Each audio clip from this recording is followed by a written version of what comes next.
అలా అండి నేను మీ మరీ కృష్ణ 22, 23 తారీఖు ఆఫర్ స్టార్ట్ అవబోతున్నాయి కదా. ఆఫర్స్ లో ఎవరైనా మోటో మొబైల్ తీసుకోవాలనుకుంటే ఈ వీడియో పూర్తిగా చూడండి. వాటిలో కొన్ని ప్రాబ్లమ్స్ అయితే ఉన్నాయి. ఈ వీడియోలో చెప్తాను. నేను మోటో మొబైల్స్ రెండు వాడుతున్నాను. ఫస్ట్ మోటో G34 మొబైల్ తీసుకున్నాను. అందులో ప్రాబ్లం అయితే ఉంది. మొబైల్ స్ట్రక్ అవుతుంది. నేను ఆల్రెడీ దాని గురించి ఒక వీడియో చేశాను. మొబైల్ స్ట్రక్ అయ్యి ఆటోమేటిక్ గా స్విచ్ ఆఫ్ అయిపోతుంది. దానికైతే స్విచ్ ఆన్ అవుతుంది ఒక 10 to 15 minutes తర్వాత. కెమెరా కోసం మోటో 50,000 తీసుకున్నాను. ఇదే టైంలో ఆఫర్ లో తీసుకున్నాను మోటో 50,000 అనేది. మోటో మొబైల్స్ అనేవి కెమెరా అయితే చాలా బాగుంటాయి. డిస్ప్లే బాగుంటదండి మోటో మొబైల్ వాడటానికి. మోటో 50,000 తీసుకున్నప్పుడే దాని గురించి ఒక వీడియో చేశాను. ఇప్పుడు కొత్తగా మోటో మొబైల్స్ లో కొన్ని సమస్యలు అయితే వస్తున్నాయంట. అవి తెలుసుకోండి మొబైల్ తీసుకునే ముందు. ఈ G34 అండి, ఇది స్ట్రక్ అవుతుంది. తర్వాత ఆటోమేటిక్ గా రీస్టార్ట్ అవుతుంది. దీని గురించి పక్క పెట్టేస్తున్నాను. ఇది నార్మల్ ఫ్లాట్ మొబైల్ 50,000 అనేది తెచ్చేది. అందులో కూడా కొన్ని సమస్యలు అయితే వస్తున్నాయి. అది స్విచ్ ఆఫ్ అయిపోతుంది ఆటోమేటిక్ గా ఒక్కొక్కసారి.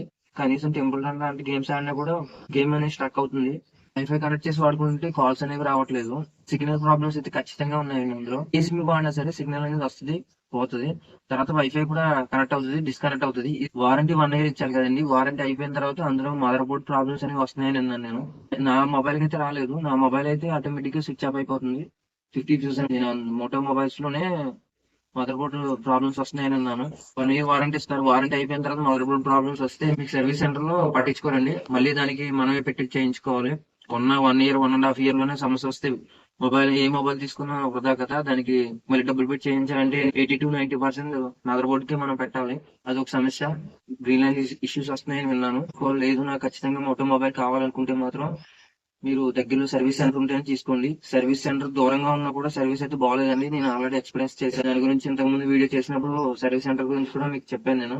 నేను మోటో మొబైల్ తీసుకుంది కెమెరా గురించి. ఈ మోటోస్ లో కెమెరా ఆన్ చేసిన వెంటనే ఆన్ అవ్వదు. కెమెరాలో కూడా బగ్స్ ఉన్నాయి. నేను తీసుకుని 1 year అవుతుంది. ఇప్పటికీ ఆ సమస్య అయితే సాల్వ్ అవ్వలేదు. ఇప్పటికీ అలానే ఉంది. ఒక్కొక్కసారి కెమెరా కూడా ఆన్ అవ్వదు. మళ్ళీ ఫోన్ రీస్టార్ట్ చేయాల్సి వస్తుంది. తర్వాత మోటో మొబైల్స్ లో అప్డేట్స్ అనేవి తొందరగా రావు. ఒకవేళ అప్డేట్స్ వచ్చి ఆ మొబైల్ అనేది పాడవుతుంది. ఆల్రెడీ వారంటీ అయిపోతుంది కాబట్టి మీకు సర్వీస్ సెంటర్ లో రెస్పాన్స్ అయితే ఉండదు. అసలు ఏ మొబైల్ తీసుకున్నా కూడా బాగుంటాయి, కెమెరాస్ బాగుంటాయి అని చెప్పేవాడిని. మోటో మొబైల్స్ తక్కువ వస్తున్నాయి తీసుకోండి అంటే మాత్రం ఆలోచించండి. ఆలోచించే తీసుకోండి. ఎందుకంటే ఏదైనా ప్రాబ్లం వస్తే మీరే తిరిగారు సర్వీస్ సెంటర్ కి. చాలా మందికి రాకపోవచ్చు ప్రాబ్లమ్స్ అనేవి. మీ దగ్గర ఉన్న మొబైల్ కి ప్రాబ్లం వస్తే సర్వీస్ సెంటర్ చుట్టూ తిరగాలండి. ఎందుకంటే ఆల్రెడీ మోటో మొబైల్ సమస్యలు వస్తున్నాయని నేను చాలా విన్నాను. ఫోటోస్ లో యాడ్స్ విపరీతంగా వస్తాయి. చాలా యాడ్స్ వస్తాయి. మీకు ఇరిటేషన్ అయితే వస్తుంది. నేను ఎక్స్పీరియన్స్ చేశానండి. ఇప్పుడు ఆఫర్ లో తక్కువ వస్తున్నాయి కదా మోటో మొబైల్ తీసుకోవాలనుకుంటే వీటిని ఒకసారి ఆలోచించి ఇందులో ఉన్న ప్రాబ్లమ్స్ అన్ని మీకు ఓకే అనుకుంటే మీకు మోటో మొబైల్స్ అనేవి ఫ్లిప్కార్ట్ లో సేల్ అవుతున్నాయి. ఓపెన్ డెలివరీ బాక్స్ ఉంటుందండి. ఓపెన్ డెలివరీ అవగానే ఫోన్ అనేది మీ దగ్గర యాక్టివేషన్ అయిందా, ముందే యాక్టివేషన్ అయిందా తెలుసుకోవడానికి మీకు ఒక వీడియో చేశాను. ఆన్లైన్ ఇష్యూస్ అయితే ఉన్నాయి, మదర్ బోర్డ్ ఇష్యూస్ అయితే ఉన్నాయి. యాడ్స్ అయితే వస్తాయి విపరీతంగా. ఆటోమేటిక్ గా స్ట్రక్ అయిపోయి స్విచ్ ఆఫ్ అయ్యే ప్రాబ్లం అయితే ఉంటుంది. ఛార్జింగ్ ఇష్యూస్ అండి. ఈ మధ్య కాలంలో వింటున్నారు కదా మోటో మొబైల్స్ లో ఛార్జింగ్ ఇష్యూస్ ఆటోమేటిక్ గా డ్రైన్ అయిపోతున్నాయి. ఛార్జింగ్ పెట్టినా ఛార్జింగ్ ఎక్కట్లేదని యూట్యూబ్ లో వింటున్నారు కదా ఇష్యూస్ అనేవి. 1 year తర్వాత ఏ సమస్య వచ్చినా కూడా మీకు సర్వీస్ సెంటర్ సపోర్ట్ అయితే ఉండదు. ఇవన్నీ ఆలోచించి మీరు మోటో మొబైల్ తీసుకోవాలనుకుంటే తీసుకోవచ్చు. ఈ సమస్యల గురించి నేను ముందుగానే చెప్పాను.